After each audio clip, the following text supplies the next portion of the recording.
Corona महामारी के दौरान मौतें हुई हैं और ऐसी मौतों में कुछ बच्चे ऐसे हैं कोरोना महामारी के दौरान कुछ बच्चे ऐसे हैं जिनके सर से माता पिता का साया अब नहीं है। अब ऐसे बच्चों को सरकार मदद देने के लिए काम करने जा रही है। उत्तर प्रदेश बाल संरक्षण आयोग के अध्यक्ष डॉक्टर विशेष गुप्ता ने आज दिल्ली रोड स्थित सर्किट हाउस में मंडल भर के अधिकारियों के साथ बैठक ली। बैठक संपन्न करने के बाद उन्होंने पत्रकारों से बात करते हुए कहा है कि कोरोना महामारी के दौरान कुछ लोगों की मौत हुई है, जिसमें से कुछ लोग ऐसे हैं जिनके बच्चे थे, अब उनका पालन पोषण नहीं हो रहा है। अब ऐसे बच्चों की लिस्ट तैयार की जा रही है और उनको आर्थिक मदद के साथ आगे की पढ़ाई के लिए सरकार मदद करेगी।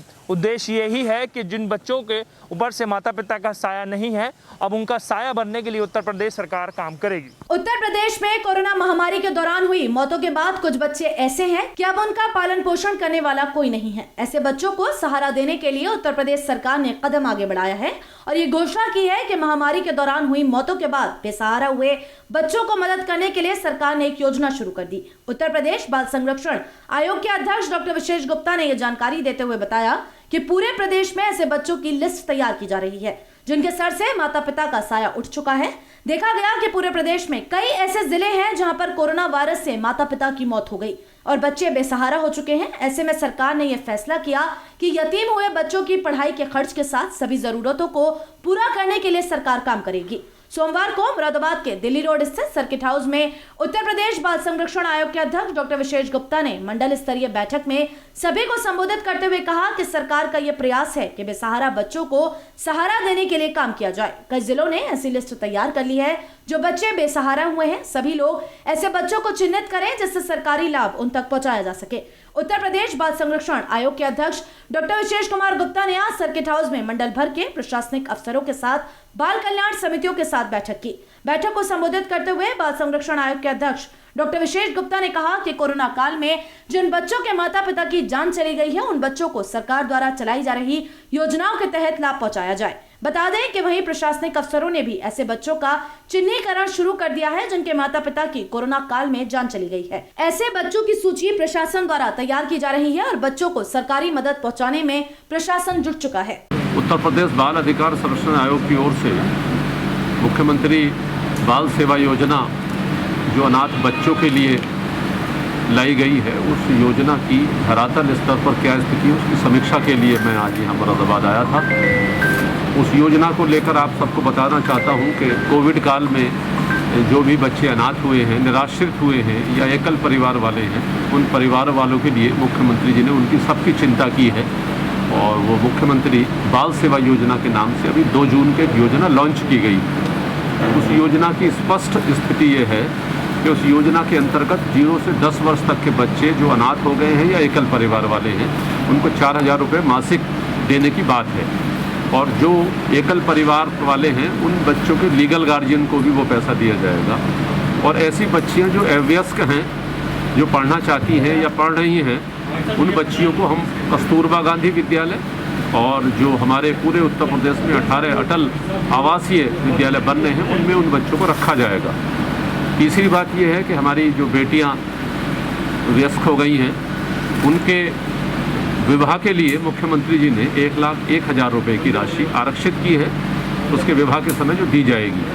और ऐसे बच्चे जो इंटरमीडिएट में पढ़ रहे हैं या 9 से लेकर 12 तक पढ़ रहे हैं या व्यावसायिक शिक्षा प्राप्त कर रहे हैं, ऐसे बच्चों को लैपटॉप और टैबलेट देने की बात कही गई है। इसकी प्रक्रिया बहुत तेज़ी से यहाँ पूरे प्रदेश में चल रही है।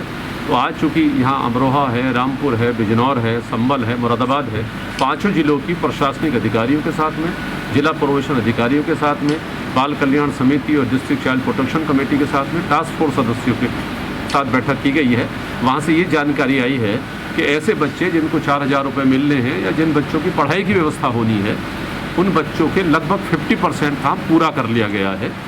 और मैं ये भी बताना चाहता हूँ आपके चैनल के माध्यम से कि नीचे के स्तर पर चाहे वो आमदनी का सर्टिफिकेट बनना हो, आय का सर्टिफिकेट, चाहे वो उनका डोमिसाइल उत्तर प्रदेश का सर्टिफिकेट बनना हो, चाहे बच्चों के आय का प्रमाण पत्र बनना हो, उसके लिए डीएम साहब, एसडीएम साहब व्यक्तिगत रूप से निगरानी कर रहे हैं।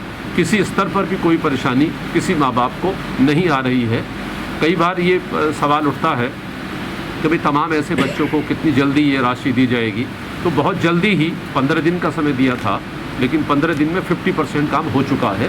मुझे लगता है कि आगे आने वाले एक आध सप्ताह में जिन बच्चों के पूरे प्रमाण पत्र या उनकी जो पात्रता है वो सिद्ध हो चुकी है, ऐसे लगभग 50% हैं, और उनको मुझे लगता है बहुत जल्दी ही ये राशि उनको दे दी जाएगी। पैसे के अलावा और क्या सरकार मदद करेगी? कैसे उनका बचपन संभालेगी? ऐसे बच्चे जो अनाथ हो गए हैं उनके पढ़ने की पूरी व्यवस्था है। हमारे बाल गृह अभी भी ऐसे हैं जिनमें काफ़ी जगह है और उनको बहुत तेज़ी से तैयार किया जा रहा है। वो हमारे कानपुर हैं, वो हमारे लखनऊ हैं, प्रयागराज हैं, रामपुर हैं। ये ऐसे बाल गृह हैं जिन पर अधिकारी यानी प्रमुख सचिव हैं, डायरेक्टर हैं, खुद विजिट कर रहे हैं और विजिट करके उनके ढांचे को बढ़िया बनाने की कोशिश कर रहे हैं, ताकि बच्चे वहाँ रहेंगे तो उनको पूरी व्यवस्था की जाएगी। और हमारी बेटियां जो इस तरीके की अनाथ स्थिति में हैं या पढ़ना चाहती हैं अगर, तो हमारा कस्तूरबा गांधी विद्यालय हमारा आवासीय है, वहाँ पर उनको रखा जाएगा। और ऐसे बच्चे जो पढ़ने की तरफ जाना चाहते हैं और ऐसी महामारी अगर आती है, उसके साथ अगर कोई प्रॉब्लम आती है, तो उसको लैपटॉप के माध्यम से ऑनलाइन पढ़ाई कराई जाएगी। ऐसे कितने बच्चे हैं जो कोरोना काल में? हाँ, लगभग पूरे उत्तर प्रदेश में लगभग 3400 के आसपास बच्चे ऐसे हैं जो एकल परिवार में और जो अनाथ की स्थिति में आए हैं। तो लगभग 400 बच्चे ऐसे हैं जो निराश्रित पाए गए हैं अभी तक की। ये संख्या और बढ़ेगी अभी, क्योंकि हमारा सुप्रीम कोर्ट, चूँकि माननीय सुप्रीम कोर्ट खुद चूँकि निगाह रख रहे हैं इस पर, और हमारा स्वराज पोर्टल बना हुआ है भारत सरकार का, जो नेशनल चाइल्ड प्रोटेक्शन कमीशन है वो बराबर उसको देख रहा है। उस पर जो भी डाटा अभी आया है वो 3500 के आसपास है, और जिसमें से 400 बच्चे लगभग हमारे अनाथ स्थिति में हैं। तो इन सभी की प्रक्रिया, इनके फार्म पूरे करने की बात है, इनके आमदनी के सर्टिफिकेट बनाने की बात है, इनके डोमिसाइल बनाने की बात है, बच्चों के आयु को प्रमाणित करने की बात है। तो कहीं किसी स्तर पर अभी हमें ऐसी कोई बात नहीं मिली है कि ऐसे अनाथ या बेसहारा परिवारों को कहीं किसी प्रकार से भी परेशानी आ रही है। कुछ बच्चे जो है